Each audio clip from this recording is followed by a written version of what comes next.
Hello my friends and welcome. My name is Debbie Reed. I'm an independent Stampin' Up! Demonstrator here in Kingston, Idaho. And today I'm going to just show you some cards that I created with Fragrant Forest. It's a stamp set I absolutely love. So the first thing you're going to do when you use this stamp set, you're going to put it on a big block. And then what you would do is you just ink the whole entire thing. You would take a 4 1/4 by 5 1/2 cardstock. You're going to lay the cardstock on here. You would take a piece of paper, scrap paper, and you just rub on this, and then you would end up with that. So it's that simple.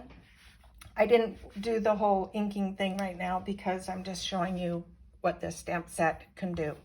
So I did this also in a garden green. This is Mossy Meadow. I have made 3 cards with this. I did this one where I actually took the ink on one side and then did the perimeter with a different color. This is using the Trucking Along stamp set. Then I did another card where I used the Mossy Meadow and I created the gondola.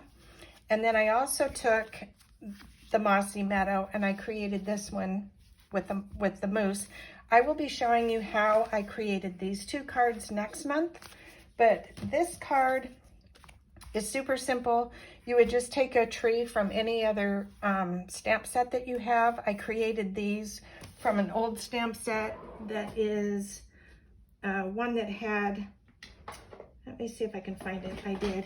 It's from the Snow Wonder. So these trees are absolutely beautiful if you have this stamp set. Love this one. And that's how I created these trees. The other, you would take the Trucking Along stamp set and stamp the truck, put the tree in it, add a sentiment, and the sentiment comes in the Trucking Along stamp set. But just wanted to just show you the Fragrant Forest stamp set and give you some inspiration for it. Thanks for watching. Have a wonderful day and stay tuned for next month when I show you how to do all 3 of the cards. Until then, go make something uniquely yours. Take care. Bye.